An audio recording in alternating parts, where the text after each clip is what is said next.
3, 4. We just live right now, man. It's going down, excited for the season. You know, we coming off a playoff win. I mean, you know, we had a couple wins.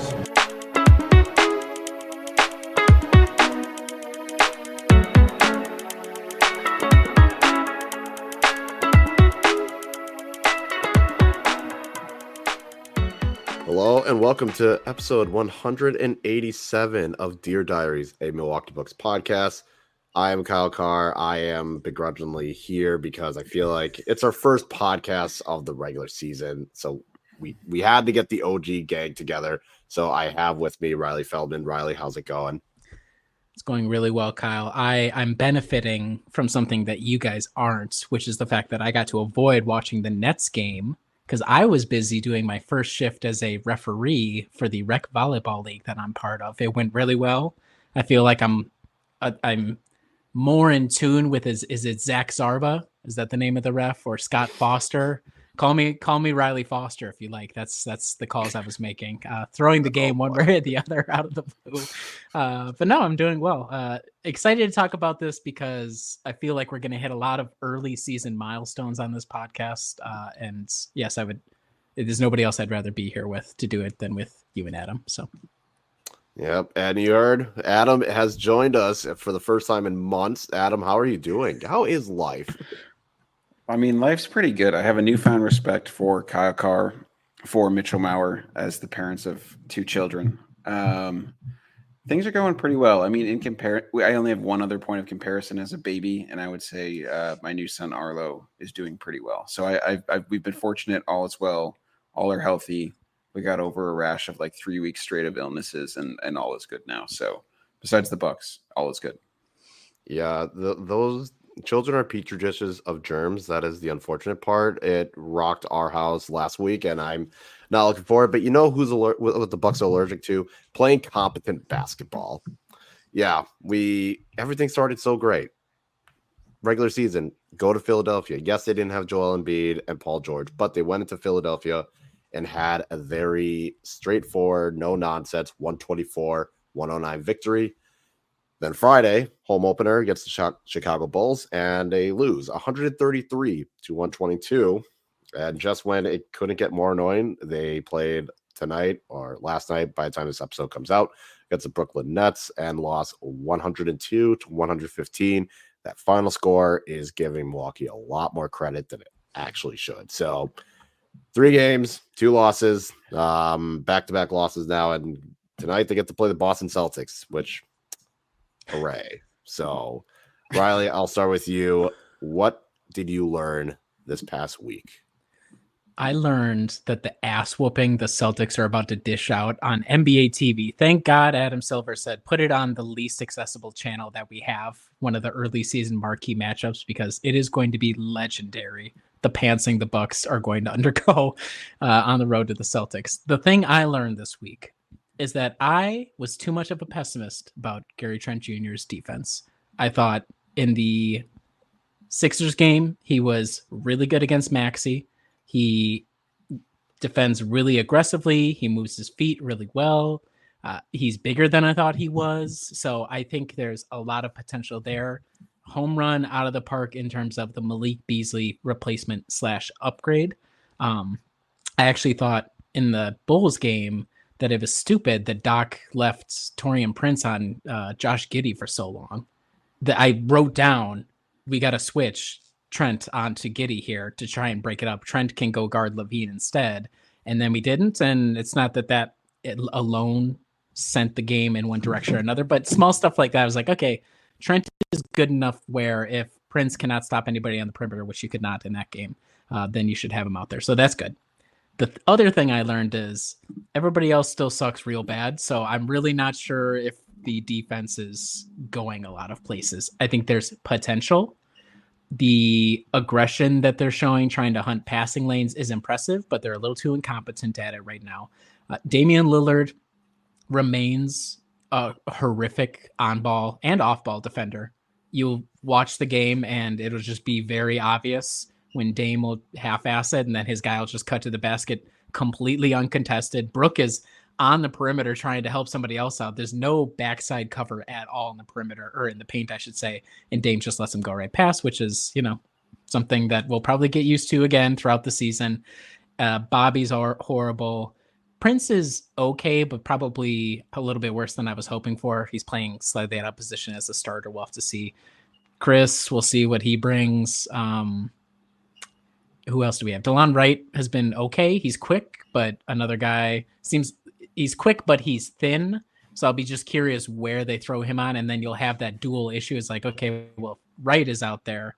Is he out there because Dame isn't on the floor, or is he on there with Dame? And then is Gary Trent guarding up? So I'm just still have a lot of questions about the defense. I mean, the offense, we'll be getting into the offense as well, but thumbs up, Gary Trent Jr., thumbs to the side to maybe a little bit down on team defense having a renaissance this season, which I think I predicted in the Brewhoop piece that we end 16th in defense, or maybe 14th, like just above average or slightly below average. So wouldn't be surprised if that's where we end up at the end of the season. Yeah, it kind of... Gary Trent Jr., I will say, did great against Philly. I feel like he was kind of caught in no man's land because he was covering for Dame, who was absolutely abysmal on defense. You just got to look at what Kobe White did in the Chicago game just to kind of follow that up. Taurean Prince, I feel like the first game was as great of a first game as you can ask for. But what about you, Adam? What are your thoughts on, Gary Trent Jr., the defense, and the new additions to the team? I mean, I think Gary Trent Jr. has been fine. I think I probably wasn't. I was actually, before I watched these last couple games, I caught up on the last two. I only watched like half of the Bulls game. I was about to come in and say, are we about to have a whole nother season of asking, is this the right starting lineup, or should we just switch to the playoffs and get someone else in there who might be more competent as a defender? I agree. I think Gary Trent Jr. will be good. He was obviously promised a starting spot. I could also see him as one of the few players who can dribble with the ball in his hands, and maybe that's something that you might want off the bench down the road if Bobby becomes unplayable. But I won't go too far down that road. I think the team defense has been just exactly what we expected it would be. Right? It's the same as it was last year, and that's what's been frustrating so far. Is the point of attack?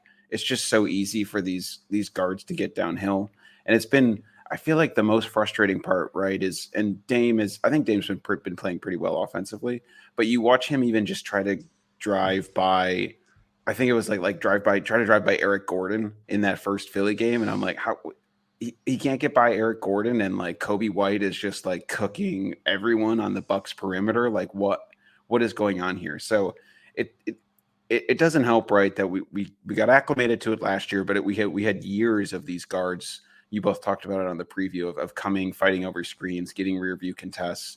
And I know, based on whatever the new defensive coordinator, Greg Buckner, wants the guards to do, based on what Eric Name put in his piece, he wants them to fight over screens and all of that. And I think that's all well and good.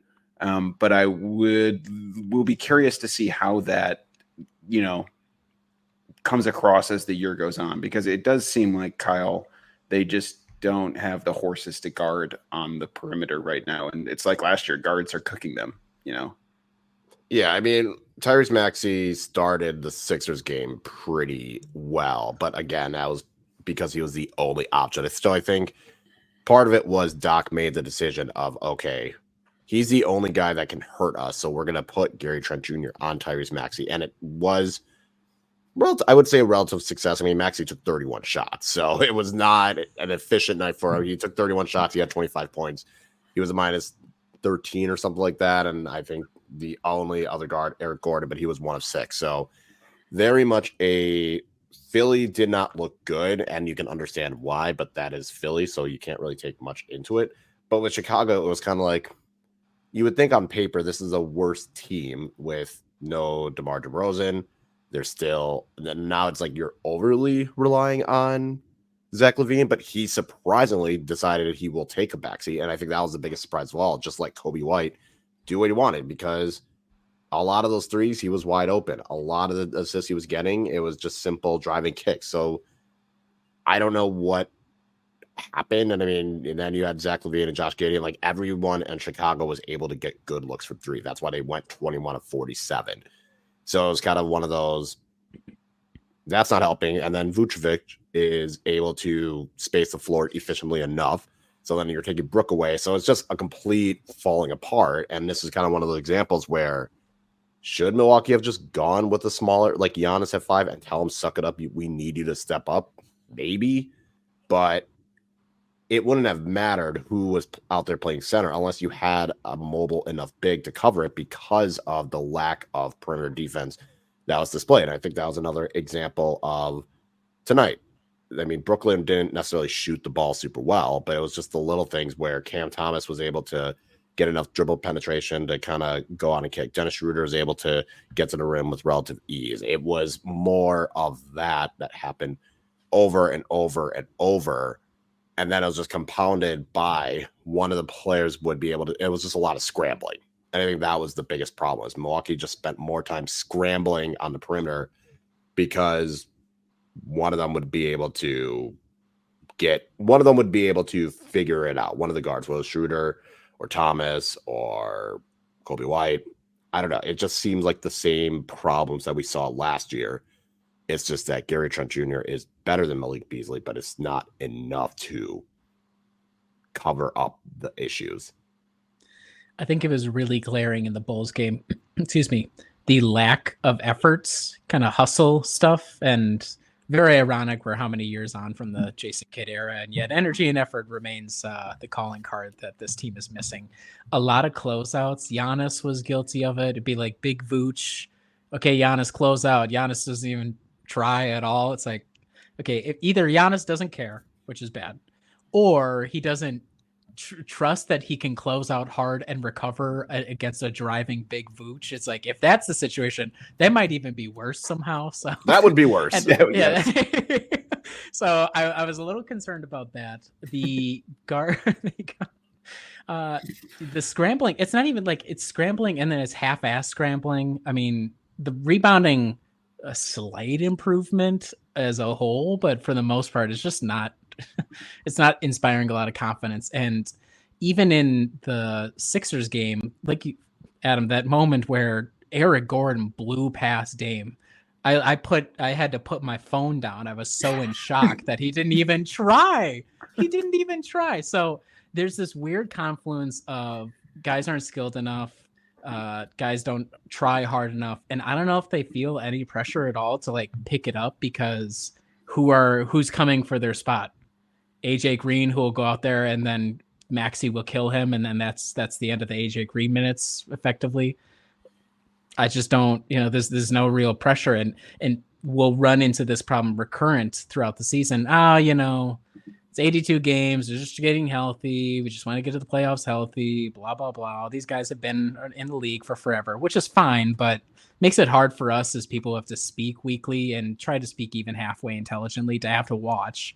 Like, this is going to be one of those, they just don't care enough, or they're just too old. And a team with more than one guard who can dribble is going to cause this fits. And it's like, okay, so now 90% of the league are going to be able to take advantage of that outside of injuries. So that's just a lot of red flags and exacerbated by the fact that they lost to two very bad teams or teams that should be very bad. And a lot of moments of like guys just didn't care, didn't put in the effort.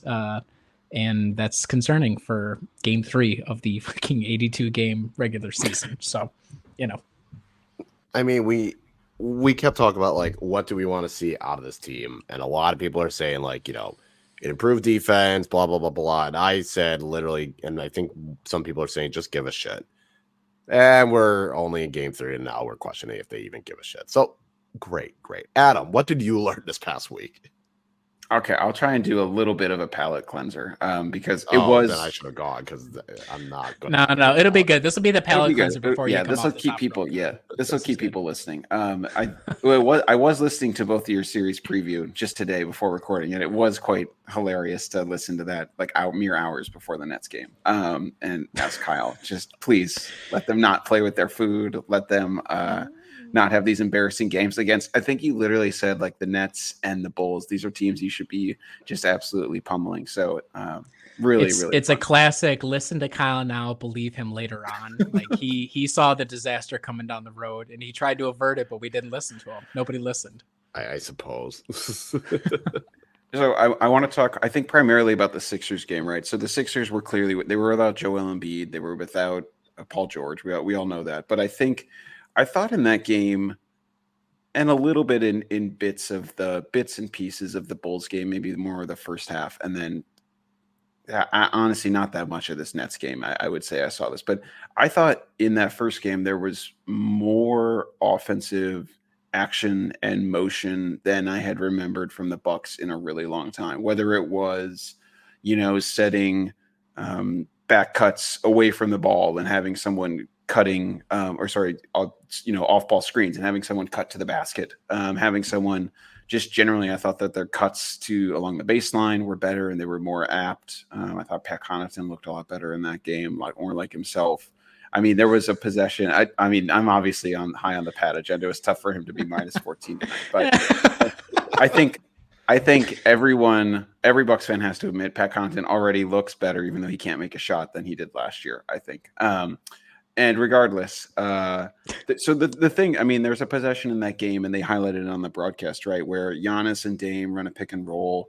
It doesn't lead to anything. They kick it out to Taurean Prince, and then him and Brooke run like a dribble handoff that leads to, I think Brooke or Taurean getting a shot in the middle. And it's like that is exactly what we've all been asking for years is don't just run one quick thing, or don't just put your head down and pummel in and drive and kick. Like, is there any possibility that we could have a coach who asks people off ball to clear open for one another, try and work together to try and get something happening, confuse any of the off ball defenders so that it's beyond them just having to just look at Giannis driving to the basket? And I thought that the movement in that game, the passing in that game was possibly a vision of what this offense could be if it's improved down the line. But that was probably, and again, I think it was fits and starts for the next 2 games. But I thought for me, that was by far the most positive point of this season so far. I mean, yeah, it did seem like in the Sixers game, there was a more professional approach. It seemed, and I forgot who said it, but it seemed like they actually had a plan. And they were executing a little bit better. And a lot of it was, okay, Dave's going to have his stretch of play. Giannis will have his stretch of play. Chip in a little bit of Taurean, and like some other players can chip in, like Taurean Prince would contribute. Bobby Portis started really well and asked us to pay him, and we can't deal with that all season. But it was like there were enough contributors outside of Giannis and Dame that made it a lot easier for Giannis and Dame. Like, I think Dame was 6 of 12 from 3 or something. Like, he shot the ball really well. And Damian Lillard's offense has been really good. Defense has been a different story. So it felt like it was more of everyone was able to kind of know what they were doing and play with more of a rhythm. And part of that could be the Sixers are just not as good of a team. Part of it, I think, is the Sixers are one of those few teams where Milwaukee does match up really, really well against, because even with a healthy Embiid and Paul George, it's like, okay, yes, Maxey is still an issue.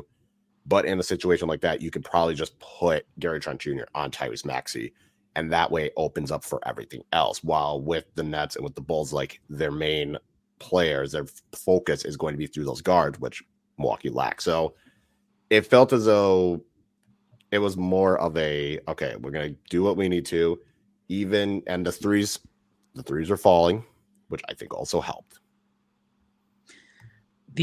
Let's get to the Giannis Dame portion of this, because I think they both have important roles to play, both in it having a good night and then in the less good stuff we've seen since then. So you're right, spot on, Adam, that in the Sixers game, you could tell the off-ball action, even sets, screens to kind of free somebody up. Giannis kind of comes off the baseline in transition, or as the possession gets set, he comes out, easy pass to him, connecting pass to whomever. I want to give a shout out to Dame, because as bad of a defender as he is, I think he's looked, at least through the 2 games I watched, I didn't see the Nets game, so I can't speak intelligently to that, but he has looked really good offensively, especially driving to the basket. That feels more decisive. He's making better choices, passing to somebody else, or finishing the layup. Those distance threes are great, all of that. So he's holding up his end of the bargain in terms of making shots and creating a couple of them. And even Giannis has done, at least in moments, a good job of screen, rescreen, even if it's not directly with Dame, kind of moving off ball to pay off a Dame move. So I think there are portions here where it's like, this makes sense. You throw Chris in there, raise the efficiencies. Okay, that's an even better player, et cetera, et cetera. So all of that is good. The issue, though, is I think Giannis struggles. Well, not that I think this. We know this. We literally watched it happen. Like the Bulls games gets close, and Giannis says, okay, it's my time. Like, I'm going to call my number 4 possessions in a row, and he blows them, and the game's over because the Bulls, who are shooting out of their minds, partially because we're helping them out, are able to convert on the other end. And all of a sudden, what is a 1-possession game is now back up to double digits, and the Bucks are just not going to be able to get it back. So the moments where Giannis chooses to say, I'm going to take this guy one-on-one, are so much more glaring because the expectations are he will do that only really rarely, or unless the matchup, the mismatch is so favorable that this makes sense. He's done a great job too, fighting in the post, getting down court and fighting in the post because they'll have a smaller guy on him, and guys are passing the ball to him. Like, that's great. Those are all good things. However, it just it feels more and more obvious that the Giannis lower the shoulder, I'm going to show this guy what's up, it's just not as effective as it used to be, especially with the game on the line. And we'll always have these questions, I think. I mean, unless we really start hitting a certain crease here, the questions about Dame and Giannis offensively are going to continue to linger. Like, I don't think anything's been solved yet. I don't feel super strongly that pairing is all that great. Offensively, I mean, it's all in theory fine, but it hasn't been in practice. And then Dame is so bad on defense. It's like, well, where's the arithmetic? You're coming out negative when you combine those two, if you take both ends of the floor. So it's an interesting problem to have. And unfortunately, because they didn't have any time, or they couldn't make time to see each other during the summer, and who knows how much they were doing in training camp, it doesn't look like they've sorted it out. It feels like Dame is more efficient through 3 games than he would be in like a random 3-game sample size last year. But I'm not sitting there like, oh, they got it worked out. I haven't thought that at all. Not really, outside of a flash here or there. Yeah, and I feel like Dame tonight was not bad. This was his worst out of the 3 games, but a lot of it was more he was trying to force it because Milwaukee kept having to climb back in it. There were more instances where no one else was able to do anything, which did not help Giannis. Well, not Giannis, did not help Dame at all. I even think in like the fourth quarter, I don't think Dame was on the court at the beginning of the fourth quarter that's when the game truly just got out of hand. I think it was like Giannis, Bobby, Pat, DeLon Wright, and maybe AJ Green. Yeah, that was the beginning of the fourth quarter, and what was a 5-point deficit pretty much ballooned all the way up to, I think it was like 85-94, and Pat Connaughton had gotten the flagrant foul, and then all of a sudden Dame comes in and they're down 11 with little to no plan on coming back. And it was kind of just more, we have no plans, and this is offensive rebounds. And by then it was like Giannis he missed a free throw, decides to do a 15-point fadeaway kind of shot, and just all over the place. And this game was more, Giannis had 4 turnovers, and 3 of them I would say were stupid turnovers that could have been avoided. And we saw in the Bulls game, calls his own number, and the Bucks offense looks a lot better when Dame is the one initiating. There was one point where Gary Trent Jr. was the focal point of the offense, and it looked better. And I feel like with Giannis, I don't know what's going on. I don't know what he is trying to prove, but I feel like the biggest issue on offense is Giannis himself. Like, you can look at his stats against the Bulls and think, oh, no, he like had 38 points. It's fine. But it was like, he was missing a bunch of free throws. He decided to try and take over and be an alpha at the worst possible time. It was just like it felt like younger Giannis, where it was kind of more of a, by hook or by crook, I'm going to get to the lane and do what I need to. And sure, it kind of worked, but it was like, but at what cost? Two real quick. First thing, and I don't want to continue to compare back to the title winning team, but even those early Bud years, you felt not just that Giannis would contribute or Chris would contribute, but you'd be getting like from a lot of the role players, like, okay, this is this guy's time.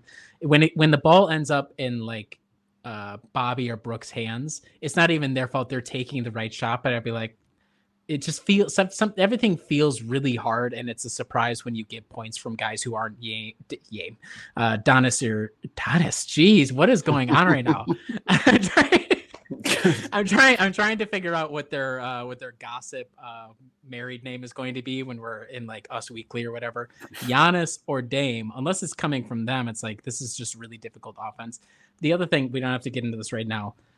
Curious to keep an eye on and wonder, can Giannis only really function at a high level in a rigid offense where he is the guy who is going to initiate every main action almost every single time, and everybody else, you have your square you're going to, and we're going to make it as simple for Giannis as possible?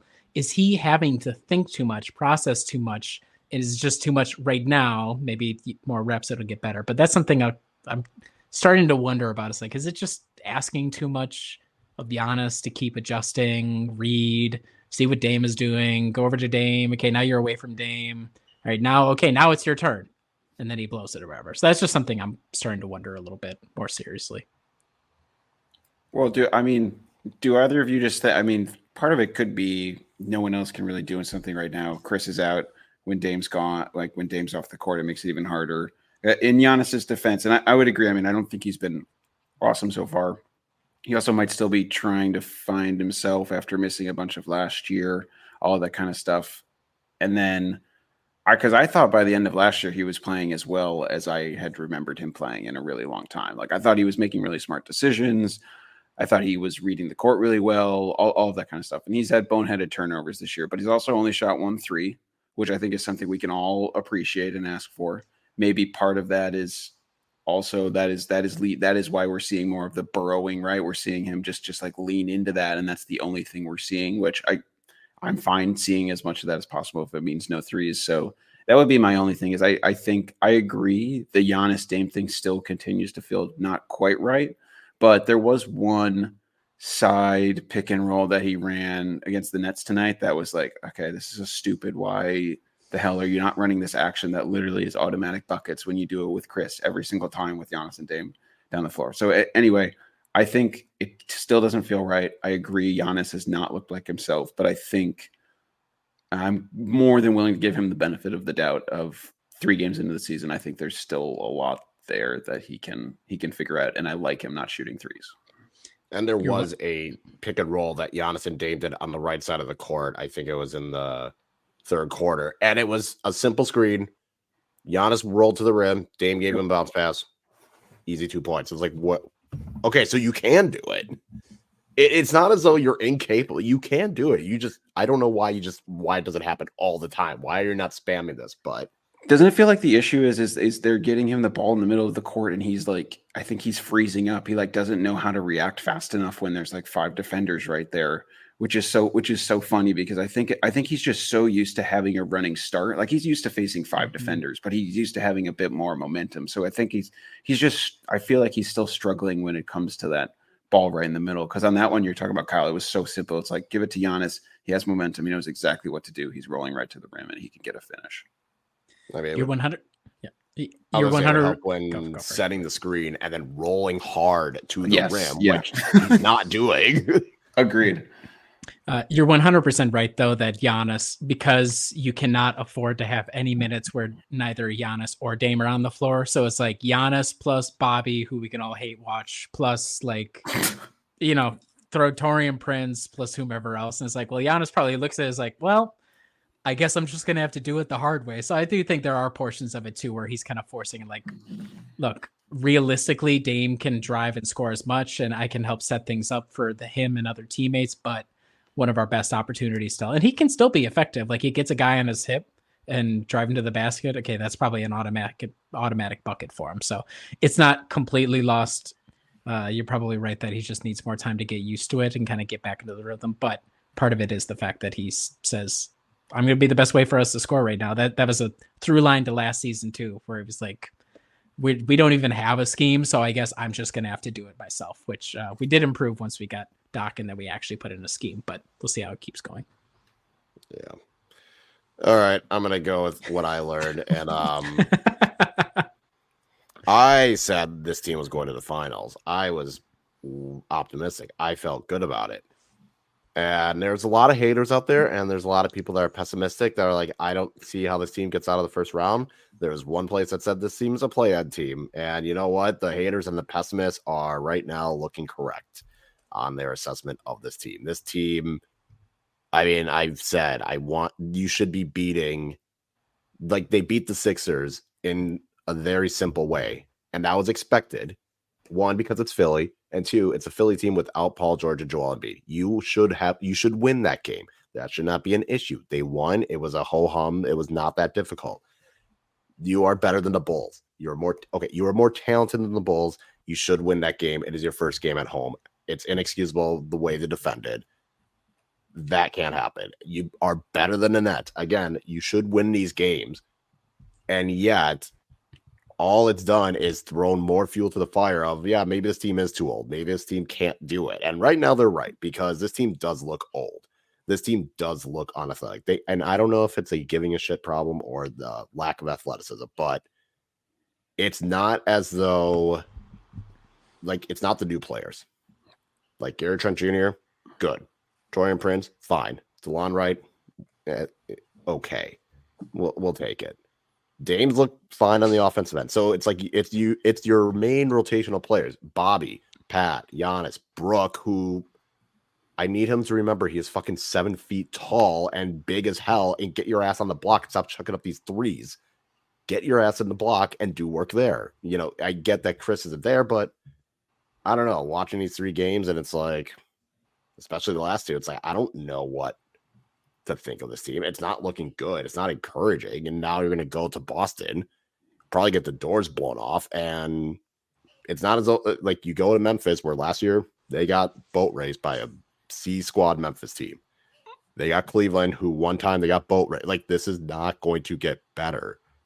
The season does not get easier for them. And right now they're already, like, you needed these kind of games to pad up. Like, the thing, criticize Adrian Griffin all you wanted. They won the games they were supposed to. It wasn't pretty, but they would win them. They took advantage of the soft schedule, and then it got difficult. Now you have the opposite. The schedule isn't really easy, and I don't know when this team will figure it out, and it's not looking fun, and this is not enjoyable to watch. That was a through line for a lot of people with their, what do you want to see the Bucks do this year? They're like, it'd be nice if they won games. And which is hilarious that the bar was as close to in hell as you can get for a professional sports team, and the team is struggling to launch it. The haters do look pretty good right now, in as much as I think that the haters probably aren't spot on in terms of Dame, Giannis, outside of, like you said, Adam, it doesn't feel like it's connecting right still. So in that, individually for those guys, I don't think they're right yet. The questions, though, about how everything fits together, what's the long term? Are they going to have the legs to keep it up during the regular season? I mean, I don't want to. There's a possibility I don't want to get in this spot where it's like, this is now because they don't win against the super easy teams, even early on in the season. They struggle and they're falling kind of down to the standings. And now it's like, oh, well, now we got to become like the dark horse. Oh, they're the vet heavy team. Like, oh, you don't want to see Milwaukee in the first round when you're hosting them because they're that much lower of a seed than you. So it's just super early. I don't feel like people are being outlandish. I mean, I'm not on Twitter anymore, which helps out a lot, but I think people's critiques are very similar to what they've always been with this team year after year of, well, 1 year older, when are we going to solve that problem? Well, we haven't solved it yet. And the concerns about the fit between Dame and Giannis, I mean, I don't think it's as pronounced as I might have said just a few minutes ago, but like as the haters would have it. But it's still something to keep an eye on. So I agree that the pessimists and the haters are looking good right now. But all it takes is one miracle victory against the Boston Celtics, and we're back. We're like, nobody's going to mess with us. The Celtics better hope they don't see us in the playoffs. I was actually cracking up because I was listening to my interview with Jack earlier today, and Jack was like, I feel really good about that matchup with the Celtics, and then we like lay goose eggs against the Bulls and the Nets. It's like, we got to learn to walk before we can run with like the title defending Boston Celtics, unfortunately.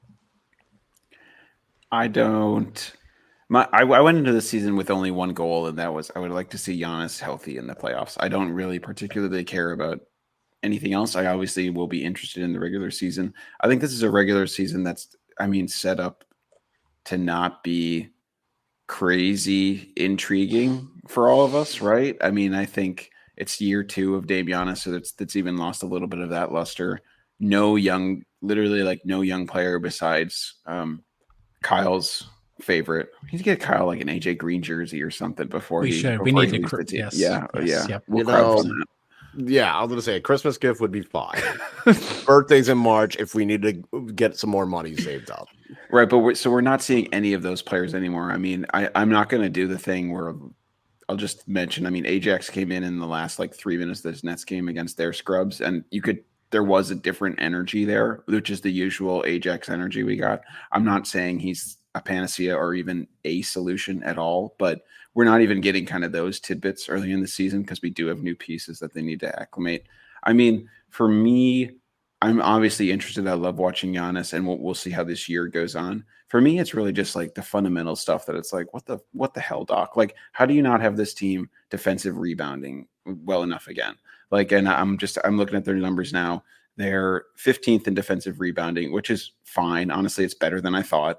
They're 28th in offensive rebounds, so they're not getting extra possessions that way. They're not getting extra possessions by turning the other team over. So then that just exacerbates the fact that every offensive possession is even more important because we're turning the ball over more too. So the other team is taking advantage of it. That's what was happening in the Nets game. So there's just like fundamental stuff like that. And then there's been 2 inbounding plays in 2 straight games where they've just thrown it to no one. Like, how I get that everyone's new, but everyone has also played basketball before, right? Like that's just those kind of things that it's like, okay, this is a veteran coach and a veteran team. I would expect those things not to be happening with this group, but they are. And so those are honestly the things that I find the most frustrating. It's just like, how do you not have those fundamental things down that I thought you were brought in to solve last year? So I'm hoping those things get cleaned up because those are just infuriating to watch. And it's extra weird, like you said, because it's not young guys who are doing it. These are guys who are 13, 14, 15, 10, however many years in the league. It's like, how does Dame not communicate with Taurean Prince and instead just like kind of half-ass throws the ball over his head and then there's just no... And it was so funny. Marcus on the call, he's like, yeah, that was a bad one. I was like, you're right, Marcus. Thank you for painting the picture on the canvas with your words. It was bad.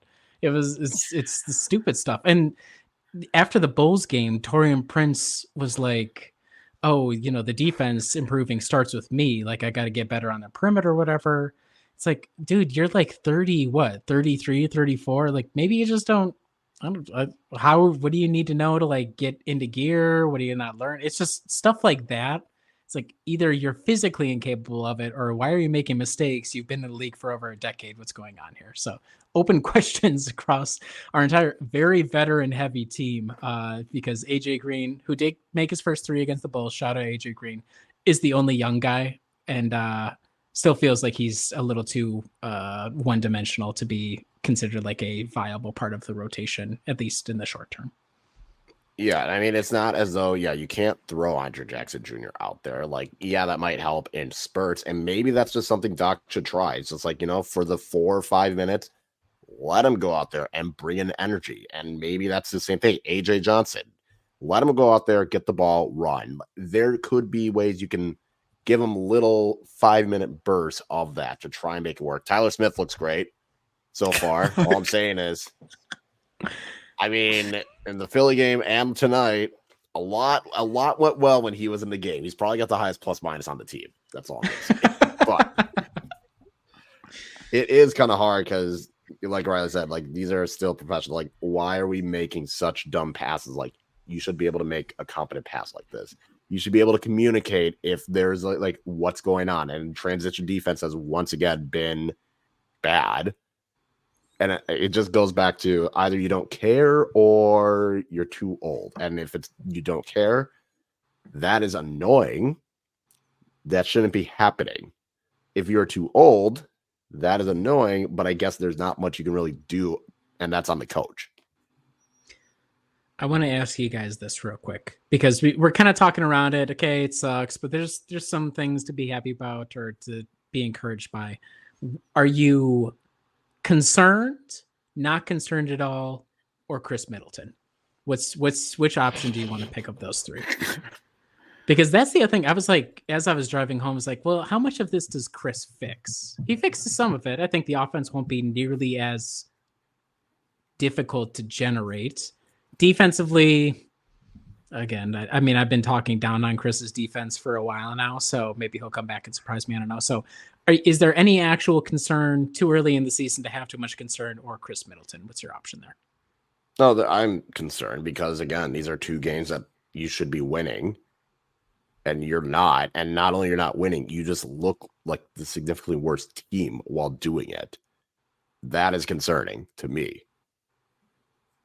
Yeah, I think I'm with. I mean, I'm probably between concerned and not concerned at all. I'm concerned about the high end upside of this team because I like Kyle. Kind of thought they could make it to the finals this year, and I'm just not sure they have a stable enough base defensively to be able to do that. But I mean, it's also 3 games in. I don't think Chris solves everything, but I mean, tonight in the Nets game, we saw Brooke attempt an entry pass to Bobby and AJ Green attempt a like two-handed Indiana Hoosiers between 2 defenders, bounce pass to Giannis rolling. So like, please, Chris, come back soon because we can't have that. I'm not concerned because I think I agreed with Kyle because we were both feeling optimistic, and I felt like it would have been a Debbie Downer for me to say anything other than the finals. But realistically, making it past the first round would be good for this team. So I'm not concerned in that regard, but I will pretend to be concerned because it's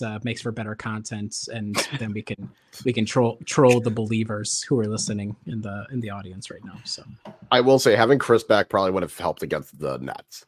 Having Chris back would have helped in the next game because Milwaukee's offense was just so stagnant and unable to do anything that even just like give ball to Chris and like Chris iso ball would have been a better option. So having Chris would have helped against Brooklyn. It was not going to help against Chicago. Yeah, but imagine if 2 of those Giannis fuck it we ball possessions at the end of the game is Chris doing that instead. It's like, okay, it's stupid. Like, it's dumb that basketball is that way. But if you take 2 of those possessions out of Giannis's hands and say, Chris, why don't you give it a try instead? And he's like moderately more successful. Maybe something like that helps. But a part of it too would be is if Doc would even kind of go to that or whatever. Like, does it really matter ultimately if Doc's not making adjustments on the defensive end? So TBD on whether or not Chris would have changed history and won that Bulls game, the home opener. And Doc, you're not on Doc watch yet. Oh, Kyle. Okay. Yet. Okay. But it needs to get better. That's all I got to say. All right, we're gonna move on to the rapid fire. We're gonna have that. Riley, you can take it over.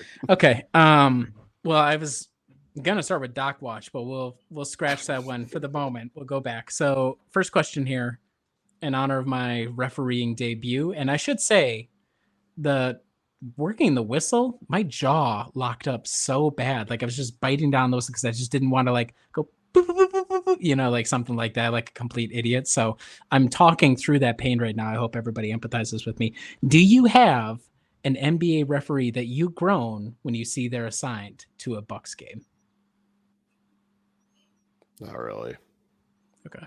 I feel like in the old days, maybe it was Zach Zarba, but I don't even remember why that was. So no. They feel sort of like supervillains without a background story because people are like, "Oh Jesus Christ, Scott Foster." I'd be like, "What did Scott Foster do? I can't remember. I don't pay close enough." Or like Tony Brothers, I'd be like, Tony Brothers. Yeah. I just love. It's very funny because it's like a schedule loss. To be like, "Oh, they gave us Tony Brothers. Like we know which way Adam Silver wants this one to go." I love that people are so in depth, in tune that they know which referees they hate the most. But that's good that you guys don't have one because I also don't have one that I grunt about. Okay, preferred style of tea. It could be iced or hot, black tea, white tea, green tea, herbal, flavored. Do you drink it plain? What's your ideal cup of tea? hot black tea, whether it's like an English breakfast, Earl Grey, Irish breakfast, one of those It's like a nice little nice little caffeine fill-in if either I don't feel like making a cup of coffee at 11 a.m. or it's like 2 p.m. and I just need something. I'm not a tea drinker, so I'm going to have to go with iced tea. I do enjoy a good iced tea. Not sweet tea, but I like iced tea. Sweet tea is disgusting. I was That saying should not be drank. my guy has been living in South Carolina a little bit too long. He's hitting No. sweet tea. No, I'll so good. I'll look at the nutritional facts and I say, you drink this, you die. That's what you're dealing with. They give that to kids down here. That's terrible. Okay. I will still ask this question, even though Kyle preempted me. Are we on Doc Watch? This will probably be just a rapid fire we have every week until Kyle. Every week we'll have a check-in. Yeah. We're not on Doc Watch. Not yet. I'm saying no, not yet. I got to put together like if I find enough time on paternity leave, a little bumper for Doc Watch for Kyle's returning. Please do.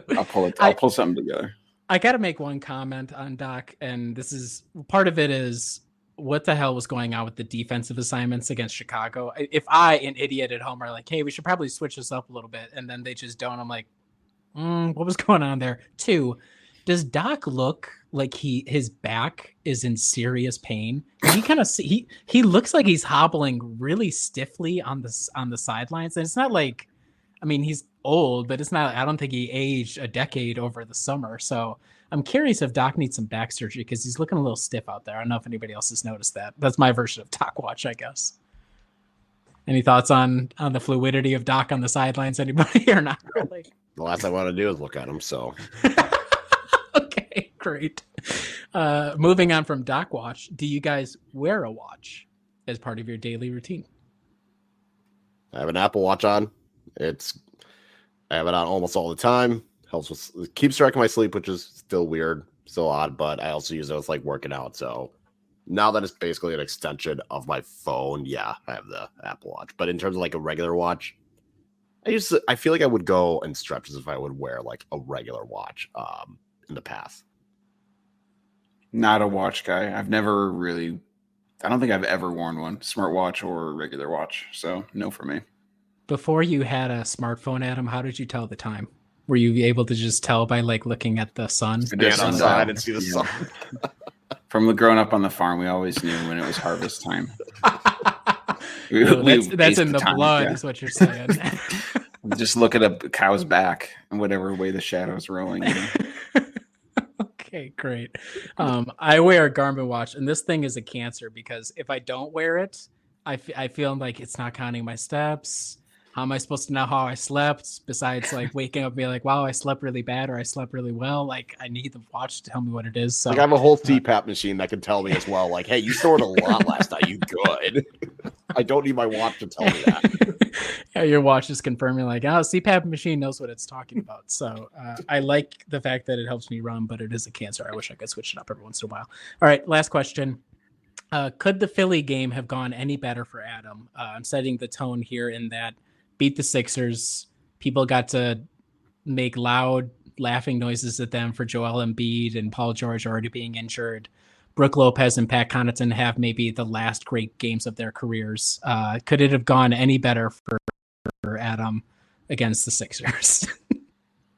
I mean, seeing Brooke Lopez on Elizabeth Victor Wembanyama, Giannis, yes. I mean, it was beautiful. Some of the greats, some of the all-time greats. Pat Connaughton, not only dunking, but just cutting like a crazy man, and just seeing the long that I had on him just going so up and up and up and thinking a couple times, like, I think this guy is probably our fifth man in the closing lineup.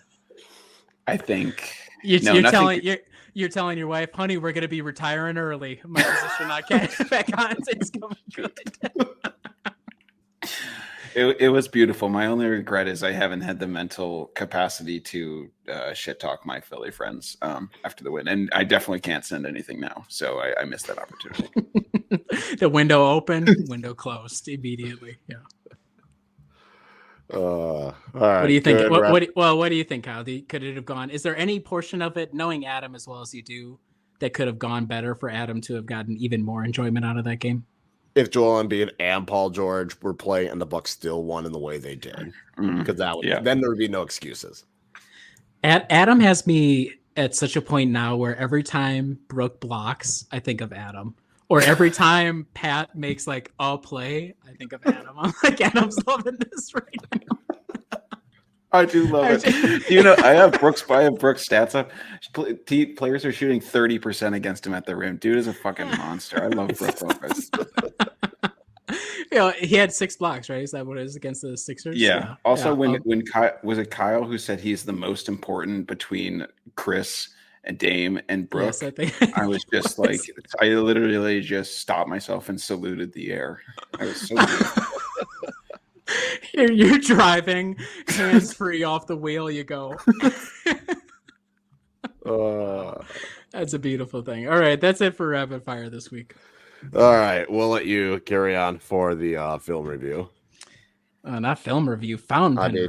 Jesus, Kyle. You're the film review. Pen. It's our early. If the Bucks can lose to the Bulls and the Nets, I can call them Donis, and you can say I'm doing the film review. So. I mean, if you have a movie, you can review it if you want. I don't right now, but I'll keep that in mind for the future. This week's Ink, been a very long time since we did an Ink. Friend of the podcast, long-time listener, part of the Australian contingent, Robert Oster. Part of the care package they sent me, I want to say at this point it was 2 years ago, but I'm finally getting to this Ink. Sydney Darling Harbor. And Jack, I'm sorry that I said it in an American accent. So if you want to submit an audio clip of you pronouncing it like an Australian would, we would appreciate that. You guys will not really be able to tell because you can never really tell, but it's a greenish, grayish blue.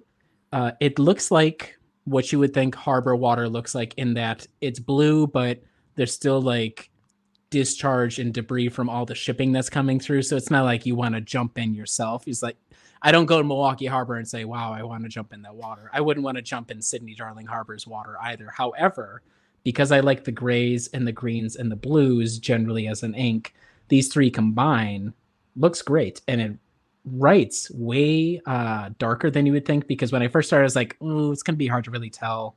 Like it'll be too light. It'll be hard to kind of read down the line. It looks great. So good ink. All the Robert Osters have been great. There are a couple that I haven't taken the plunge. Like he has a purple one or like motor oil. And I just haven't found the courage yet to throw that into one of the pens and just see what that would be like. But this one looked pleasant with the sample that he had. And it's proving to be the case on the paper so far. So Robert Oster's Sydney Darling Harbor ink is the ink of the week. I was going to say it looked more green than blue. I would have guessed it was like a green and gray as opposed to a blue, but I miss that harbor. I should go back there someday. Oh, Kyle, you've been. Okay. Well, how would you describe the water at the harbor since you have lived experience?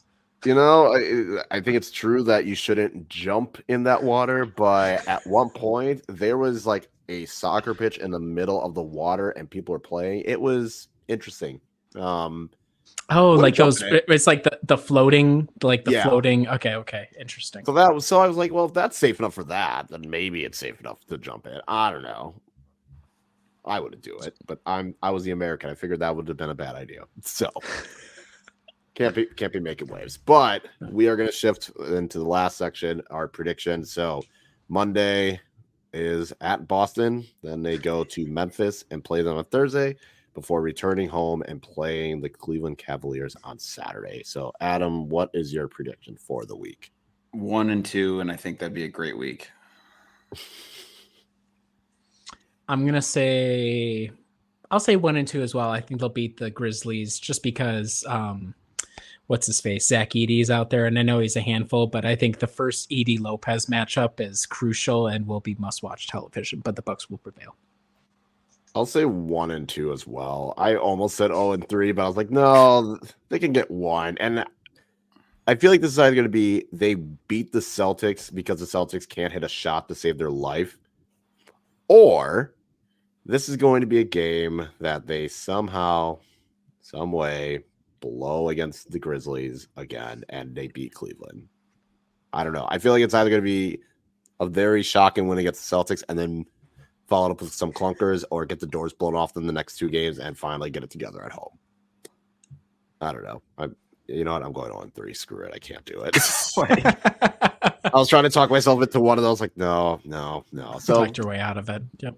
Yeah, hopefully we're wrong. I mean, last week Riley and I said 3-0, and we were completely off. So maybe if we reverse jinx it, it'll be fine. But that will be it for this episode. Make sure to check us out at Brewhoop. We got all of our usual stuff. So Monday morning media roundup, the Tuesday tracker. I think we're still doing that. Mhm. Wednesday weekly Wednesday wrap up is going to be back. We got potential question and antlers in the future, but also we got our game previews, summaries, and game threads. So make sure to check that out. Make sure to like, subscribe, and share it with your friends. Watch us on YouTube, and we will talk to you later.